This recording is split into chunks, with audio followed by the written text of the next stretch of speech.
Proxy Wars ख़त्म होनी चाहिए, मशरिक़ वुस्ता में प्रॉक्सी वॉर्स ख़त्म होनी चाहिए, नंबर 1। नंबर 2, यहाँ पर प्रेसिडेंट ट्रंप जो हैं उन्होंने ये बात इंश्योर करवा रहे हैं, वो हकीकत जो मैं पहले भी कहता था कि यहाँ से उनकी जान छूटे। मशरिक़ वुस्ता की जंगें जो हैं ये बहुत खूनी जंगें हैं, और इसी तरह यूरोप की जंगें भी, सारी ही जंगें, अफ्रीका की जंगें कोई कम खूनी है। लेकिन ये कि मशरिक़ वुस्ता की चूँकि एक तारीख़ यहाँ पे ऐसी रही है कि वो जो उलझ गए तो उलझ गए, और उसके बाद अगर मुल्कों ने संभाल लिया अपने आप को तो संभाल लिया। तो प्रेसिडेंट ट्रंप जो है वो जंगों को वो बात करते भी हैं तेज़ी के साथ, कोई अटैक्स ये वो सारा करके, लेकिन फिर वो एक थोड़ी सी एक विंडो खुली भी छोड़ देते। जैसे इसराइल ने जब ईरान पर अटैक किया तो प्रेसिडेंट ट्रंप ने क्या किया उसके बाद, अब देखिए ना, ईरान पर उन्होंने कहा कि मैंने पता नहीं कितने जहाज़ भेज के, सैकड़ों जहाज़ भेज के हज़ारों वेपन्स गिरा दिए सब कुछ, और ऑब्लिटरेट कर दिया उनका न्यूक्लियर हमेशा के लिए, जो कि नहीं हुआ। लेकिन उन्होंने ये बात की और किसी तरह से हमास की लीडरशिप को भी एक टिप ऑफ दिया कि भाई वहाँ पर किसने दिया, ये बात की बात है, तुर्की ने दिया, जिसने भी दिया, लेकिन वो लीडरशिप तो मौजूद है ना, खलील हया मौजूद है इस कायरा में, और बड़ी सख्त सिक्योरिटी में है,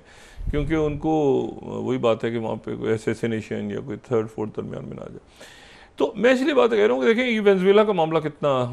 संगीन है कि वहाँ पे बोट्स पे अटैक हो रहा है, ये सब कुछ हो रहा है। लेकिन आज प्रेसिडेंट ट्रंप की एक ऐसी शख्सियत से टेलीफोन पे बात हुई है थोड़ी देर पहले कि जिसने वो सारा जो एक, यानी आप ये समझे, और वीडियो कॉल हुई है, वीडियो कॉल पे प्रेसिडेंट ट्रंप ने थोड़ी देर पहले, मैं गाजा पे वापस आता हूँ, बात की है ब्राज़ील के लूला दा सिल्वा से। वो ब्राज़ील में 50% टैरिफ आयद किया हुआ है, उसकी वो लूला दा सिल्वा से इनकी वीडियो कॉल पे बात हुई है प्रेसिडेंट ट्रंप की आज, बड़ी तवील, अभी थोड़ी देर पहले। तो अब आप ये सोचें ना कि इस वक्त 2 मुल्कों के ऊपर टैरिफ 50% आयद किए हुए थे ना, इंडिया और ब्राज़ील। तो ब्राज़ील के साथ तो 1-on-1 जो है उनकी वीडियो पे बात हो गई, और बड़ी अच्छी गुफ्तगू हुई है दोनों तरफ से, टैरिफ्स पे भी, इधर उधर क्या हाल है, फलाना ढिमाकना। वो उन्होंने कहा तुम ब्राज़ील का चक्कर नहीं लगाते ट्रंप, इन्होंने कहा तुम भी तो अमेरिका हो ना, तो वे गपशप हो गए, वो प्रेसिडेंट ट्रंप आ गए, और प्रेसिडेंट ट्रंप को पता है कि वेनेजुएला है, वेनेजुएला का इशू उठा दिया है उन्होंने, ब्राज़ील ने। तो ब्रिक्स के बी से बात हो गई है, ब्रिक्स के बी से भी बात हो गई है, ब्रिक्स के आर से भी दोस्ती हो गई है, ब्रिक्स के सी से वो इस महीने के आखिर में मिलने के लिए बेताब हैं शी जिनपिंग से, और साउथ अफ्रीका जो है उनके साथ उनके मसाइल चल रहे हैं, लेकिन वो भी ठीक हो जाएंगे। अब रह गए दरमियान में आई और यानी इंडिया, और उस पर बाद में बात करते हैं। तो वापस आते हैं गज़ा पे। तो गज़ा में गुफ्तगू जो है, तो मैंने आपसे कहा ना कि उन्होंने ब्राज़ील के साथ, ये बहुत बड़ी खबर है, ब्राज़ील जो कि 50% टैरिफ आयद हुए थे, वीडियो कॉल पर बात हुई है प्रेसिडेंट ट्रंप की। अच्छा, अब उन्होंने ये कहा कि जनाब हमास के साथ बड़ी अच्छी गुफ्तगू हुई है, यानी वो बहुत, और उसके बाद वो नक्शा उन्होंने शेयर कर दिया जिसमें वो लाइन्स ही गायब है सारी पुरानी वाली, और साथ ही उन्होंने ये कहा, देखें इसका फिर फॉलो कैसे दिया उन्होंने, पहले तो उन्होंने ये बात की और फिर साथ ही फॉलो आज उन्होंने दिया कि बड़ी पॉजिटिव बात हुई है सारे मुल्कों से, और साथ ही उसके जो है वो एक कॉम्प्रिहेंसिव डायलॉग जो हो रहा है, उस कॉम्प्रिहेंसिव डायलॉग में जो है वो एक तो ये फ़लस्तीन के इशू सारे डिस्कस हो रहे हैं, मैप्स वगैरह लेके पहुँचे, साथ ही उसमें प्रेसिडेंट ट्रंप ये चाह रहे हैं कि इसमें मैं इसी में कहीं मामला तय कर लूँ हुतीज़ के साथ, हुतीज़ का मसला, क्योंकि हुतीज़ जो हैं वो अपनी जगह एक बड़ी, ये देखें जो रेजिस्टेंस फोर्सेस है ना, ये जो मज़ाहमती तहरीकें हैं, ये किसी जगह पर कमज़ोर पड़ती नज़र नहीं आई, यानी उनके पूरी की पूरी काबीना को उड़ा दी है। क्या हुतीज़ और आप देखें ना अंसारुल्लाह, क्या मुल्क गुर्बत, पाबंदियाँ सारी, उनकी पूरी काबीना को उड़ा दिया, और उसके बाद वो खड़े हुए लड़ रहे हैं फ़लस्तीनियों के लिए, अपने लिए तो नहीं लड़ रहे, वो यमन के हकूक़ के लिए लड़ रहे हैं कि जाके वो कोई डील करके पैसे पकड़ लें, ऐसा तो नहीं है ना। ये जो लोग हैं, फिर ये स्ट्रॉन्ग मैन जो है वो प्रेसिडेंट ट्रंप को भी पसंद, तो फिर स्ट्रॉन्ग मैन ही आते हैं ना, नेतन्याहू जैसे रेड्स तो पसंद नहीं आते। तो अब ये है कि वो तो जाहिर है कि अंसार अमेरिकन जहाज़ों पे भी अटैक, फिर इधर भी अटैक, फिर उधर भी अटैक, वो डरे तो आप देखें इनमें मजाल है जो कोई डरा हो या कोई एक मिनट के लिए किसी के दिल में खौफ आया हो, ख्वाह वो हमास का कोई लीडर हो या कारकुन हो या वो अंसारुल्लाह हो, आपको उनकी नज़रियात से 1001 करोड़ इख्तलाफात हों उनके तरीक़ाकार से, मगर आप ये तो देखें वो डट के कैसे खड़े हुए, लड़े कैसे हैं, क्या उन्होंने तारीख रकम की है इस वक्त। तो इशू ये है कि ये तो उनके हथे नहीं लगे ना कि हम इतने मुल्कों का इत्तेहाद बना लेंगे और जहाज आ रहे हैं सारी दुनिया से, और मजाल है कि यमन के अंदर हूतीज़ ने और अंसारुल्लाह ने ज़रा सी एक जो है उनको कोई बंदा उनका इधर से उधर भी हुआ हो,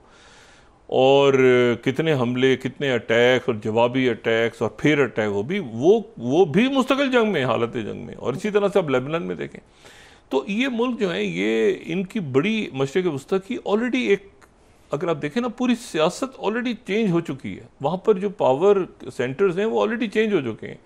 यानी जो आपको मजबूत रूलर्स नज़र आते हैं ना, वो असल में मजबूत रूलर्स कम है, बल्कि वो अब पीछे पीछे फॉलोअर्स ज़्यादा हैं कि इन्होंने बात की है तो यार हम तो नहीं कर सकते, तुम बात कर दो, तो हमास के थ्रू बात करवा दी, क्योंकि हमास की बात ज़्यादा सुनी जाएगी। ये मुतालबा जो है वो, अच्छा हम डायरेक्ट नहीं कह सकते तो यार ये ऐसा है कि ये ज़रा हुतीज़ से कहे, तो हुतीज़ ने मुतालबा रख दिया तो हुतीज़ के थ्रू चला गया मुतालबा, फिर वो दरमियान में उनका। तो ये पावर्स बड़ी मजबूत होकर उभरी हैं और इनकी क़यादत जो है वो किसी मरहले पे अब इन्होंने हथियार डालने हैं और अपने मुल्क को ठीक करना है, अपने मुल्क को ठीक करना है, अपने लोगों के और हथियार डालने हैं और प्रॉक्सीज ख़त्म करनी है, ताकि मिडल ईस्ट जो है वो वायलेंस फ्री हो। अब उसमें वायलेंस फ्री तो हो, मगर ये है कि वो वायलेंस फ्री कैसे हो। एक रियासत है, अगर एक फ़र्ज़ करें गज़ा है, तो गज़ा में कोई पुलिस तो होगी ना, कोई सिक्योरिटी तो होगी ना, तो वो सिक्योरिटी कौन तय करेगा? वो सिक्योरिटी तो फिर वही तय करेंगे ना जिन्होंने वहाँ पे जो लड़े हैं आप। और फिर जो मैंने कल भी बात की थी कि जब भी वहाँ पे ये ट्रांजिशनल अथॉरिटी के बाद, अच्छा आप हमास का नाम ख़त्म कर दें, फ़र्ज़ करें हमास का नाम आपने ख़त्म कर दिया, उसका नाम कुछ और रख दिया आपने, पार्टी का नाम कुछ और रख दिया, उसको वोट पड़ जाएंगे। वोट तो भाई आप टेक्नोक्रेट को तो वोट कैसे, टेक्नोक्रेट तो एक अबूरी सेटअप आएगा ना, और उसको जब तक हमास की सपोर्ट हासिल नहीं होगी वो एक लम्बे काम नहीं कर सकता। जो मैंने पहले बात की थी, कुछ लोगों को मैसेज गया हमास का तो वो पीछे हट गए कि भाई हमारे बाप की तौबा कि हम इसमें शामिल हों बोर्ड के अंदर। तो हमास जो है वो, और अच्छा हमास ने दूसरा काम अच्छा किया, फ़लस्तीनी अथॉरिटी को भी साथ दिया हुआ है। हमास के साथ फ़लस्तीनी अथॉरिटी यानी महमूद अब्बास भी राब्ते में है, उनके लोग भी मौजूद हैं काहिरा में, और साथ ही इस्लामी जिहाद भी, सारे जितने भी फैक्शंस हैं वो सारे इस वक्त बात कर रहे हैं। और इसमें अब देखें हुती ने भी रोक दी है दरमियान में, क्योंकि अच्छा ये एक इन्होंने हरकत ऐसी की है कि वो जो फ्लोटीला में जो लोग थे सारे, ग्रीता थनबर्ग समेत वो सारे लोग, उनको कुछ को एथेंस भेजा है, कुछ को टर्की भेज दिया है, कुछ को स्पेन भेज दिया है, इधर उधर सबको भेजा है। लेकिन क्योंकि वो प्रेसिडेंट ट्रम्प अमेरिका की तरफ से मैसेज आया था कि इनको ह्यूमन शील्ड के तौर पे आप अशदोद में नहीं रखेंगे। पहले इसराइल का ये था कि अशदोद में रखें ताकि ये जो हुतीज़ वहाँ पे मिसाइल ना मारें। लेकिन ये है कि वो उन्होंने कहा कि अब रिलीज़ करें, अब रिलीज़ कर दिया तो हुती ने फिर मिसाइल मार दिया, क्योंकि वो जगह फिर खाली है। तो इसराइल इस वक्त बहुत ज़्यादा जो है ना वो इस वक्त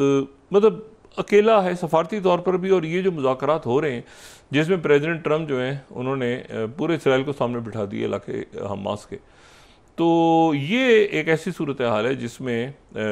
आगे जो है वो मसाइल है। और अब इस वक्त जो बात हो रही है वो ये हो रही है कि मरवान बरगुती पे जो है वो बात हो रही है। और ये आप ये देखें ना कि जब अच्छा इसराइल के लिए कोई इशू नहीं है इस वक्त, तो बिल्कुल इशू नहीं है, क्योंकि इससे पहले जब इनके जो फाउंडर थे हमास के शेख अहमद यासीन जो हैं वो, उनको 1985 और 1997 में 2 दफ़ा उनको गिरफ्तार किया था। तो 1985 में तो जब उनको छोड़ा था तो ये इसी तरह से डील हुई थी, और एक शेख अहमद यासीन उधर से और इधर से 1100 लोगों के, और फिर दोबारा जब 97 में उनको छोड़ा था, उनकी रिहाई हुई थी शेख अहमद यासीन की, तो उसके बदले में वो मोसाद के एजेंट्स रिहा करवाए थे इसराइल ने, वो जिनको जॉर्डन ने पकड़ा हुआ था, खालिद मिशाल को कत्ल करने की जो कोशिश की थी, हम पहले बात कर चुके हैं काफ़ी डिटेल में, तो वो उनको छुड़वाया था शेख अहमद यासीन। अच्छा शेख अहमद यासीन की मैं आपको थोड़ी सी बात बता के फिर वापस आते हैं इस तरफ। शेख अहमद यासीन जो है वो उनका वो भी हिजरत करके गज़ा आ गए थे, उनकी फैमिली गज़ा में ही, वो उन्होंने भी गज़ा में ही वो, तो 16 साल की उम्र में ये हुआ कि उनकी अपने दोस्त के साथ हंसी मजाक हो रहा था। शेख अहमद यासीन ये हमास के फाउंडर, तो हंसी मजाक हो रहा था, कोई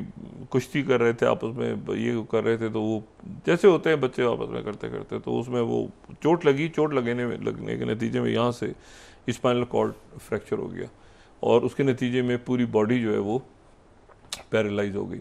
क्वाड्रिप्लेजिक हो गए। और उसके बाद उनकी 16 साल से ऑनवर्ड्स शेख अहमद यासीन की जो ज़िंदगी है वो व्हील चेयर पर गुजरी या सहारे से लोग खड़ा करते रहे, या 16 साल की उम्र से। 42 दिन बयान होता है कि वो प्लास्टर चढ़ा रहा और उसके बाद वो आगे जो है वो गर्दन, वो बताते नहीं थे किसी को कि दोस्त ने इस दोस्त के साथ, वो कहते हैं पैर फिसल गया, ये हो गया। वो दोस्त भी डरता था कि पता चलेगा सबको कि मेरी वजह से हुआ है, तो वो फिर इनके साथ ही रहा। बहरहाल, तो मैं आपको तो बता रहा हूँ कि शेख अहमद यासीन को जब छुड़वाया गया तो भी उस वक्त 1100 लोग तो ये रिहा करता इसराइल। अब यहाँ से आप देखें ना कि 48 लोग हैं, 48 में से 28 शायद जिंदा है, या पता नहीं कोई 20 जिंदा है, कितने जिंदा हैं,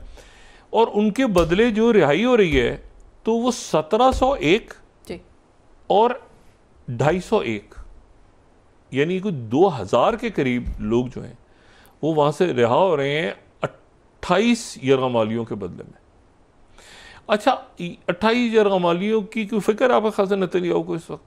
नेतन्याहू को फिक्र है 28 यरगमालियों की? उधर से जो लोग रिहा हो रहे हैं वो तो ऐसे हैं कि अगर आप नाम देखें ना, मरवान बरगूती को आप ले लें, या फिर आप अहमद सादात को ले लें, या फिर आप जो है वो इब्राहिम हमीद को ले लें, या इनके जो बाकी रहनुमा हैं वहाँ पे अब्बास सईद को ले लें, या हसन सलामा को ले लें, तो ये तो ऐसे लोग हैं जो कि उनकी पूरी की पूरी आप समझ लें कि नई क़यादत ऑलरेडी जेलों से निकल के, और जिनके ऊपर बड़ा जुल्म हुआ, जो कि मतलब है कि एक तो होता है ना सज़ा, उन्होंने सज़ा दे दी आपने को, तो प्रॉपर टॉर्चर किया, और आखिर में तो बिन गेवर कमरे में जाके मजाक उड़ा रहा, तो मरवान बरगूती की जो वीडियो आई थी। तो मसला ये है कि ये सारा तो ये तो अच्छा, ये क्या बात हो रही है, हम जंग को जारी रखेंगे नेतन्याहू टोटल विक्ट्री तक, टोटल विक्ट्री। कुछ अर्से पहले ये बात होती है ना जंग, और प्रेसिडेंट ट्रम्प का भी जो आता है कि ये open the gates of hello, मसला ये है कि वो open the gates of hello में क्या करना है, आप बचा क्या है गजा में, क्या है वहाँ पे? लोग ज़ख्मों से चूर चूर, कब्रें, मलबे में दबे हुए, भूखे प्यासे लोग, उनको आप क्या कह रहे हैं कि इस वक्त open the gates of hell? और open the gates of hell, और क्या ये क्या है जो वहाँ फ़लस्तीन में, ऐसी क्या चीज़ है जो गज़ा में और मगरबी किनारे में नहीं हुई, और उसके बाद आप कह रहे हैं कि जी open the gates of hell, और वो नहीं ख़त्म हो रहे, वो नहीं ख़त्म हो रहे हैं ना, वो बढ़ते जा रहे हैं, बढ़ते जा रहे हैं, बढ़ते जा रहे हैं। वो जब नहीं ख़त्म हो रहे तो आखिर में वो they were able to get a seat on the table. अब वो जब टेबल पे बैठे हैं तो उनसे बातचीत हो रही है, बातचीत उनसे हो रही है, उनकी शराइत पे हो रही है, और जाहिर है कि वो कुछ वो भी छोड़ेंगी चीज़ें, वो उनको भी, लेकिन यह है कि अब वो ये तो हो गया ना कि पहला मरहला इस हफ्ते, ये प्रेसिडेंट ट्रम्प ने कह दिया ना कि इस हफ्ते पहला मरहला हो जाएगा, लेकिन वो कह रहे हैं कि हमें आगे भी कुछ चीज़ें बताएं, और वो अपने बिहाफ पे नहीं कर रहे। आप कमाल ये देखें कि कई हमारे ममालिक की क़यादतें इतनी कमज़ोर हैं कि वो क़यादतें हमास से कहलवा रही हैं कि आप बात करो। हमास ने उनकी कंडीशन रखी हुई हैं अपने इसमें, ये जो मुतालबात हैं, और ये प्रेसिडेंट ट्रम्प को भी अंदाज़ा है। सही। तो बात यह है कि ये इससे कतई नज़र कि आप उनके ख्यालात से इत्तेफाक करते हैं, आप उनकी हिकमत अमली से इत्तेफाक करते हैं, इख्तिलाफ करते हैं, जो भी कुछ करते हैं, लेकिन आप मुझे आज की दुनिया में जो एक जगह पे टेररिस्ट होता है, वो दूसरे का फ्रीडम फाइटर होता है, वो तीसरे का कोई, और अहमद शरा को आप देख लें, गुलाम जिलानी को, या बाकी लोगों को आप देख लें, यासिर अरफात को देख लें, लेनिन को देख लें, कल मैंने मिसालें दी थी, मंडेला को देख लें। बात सारी ये है कि इन्होंने, ये पूरा नक्शा ऑलरेडी तब्दील हो चुका है। पावर सेंटर आप देखें ना किधर गया है सारा। तो ये तो वो कह रहे हैं प्रेसिडेंट, वो कह रहे हैं कि इशू ही नहीं है, ये तो सीज फायर तो अभी ऐलान कर देंगे। हाँ, वो अभी ऐलान कर दें तो ख़त्म सीज फायर। वो अब इससे आगे की बात हो रही है, जो प्रेसिडेंट ट्रम्प ने कहा ना कि मैंने कहा तेज़ करो, और वो प्री कंडीशंस और बाकी मामलात और नक्शे और मैप्स और ये और वो, कुछ बातों से जाहिर है वो भी पीछे हटेंगे, लेकिन वो कौन सी बात से पीछे हटेंगे? वो सारी बातें तो मान चुके हैं पहले ही कि भाई एक साथ छोड़ने, एक साथ छोड़ो। अब ये आखिर में वही हुआ ना, किस्तों में छोड़ेंगे, फलां करेंगे, दिमाग। ये नेतन्याहू ने इतनी जो बर्बादी की है।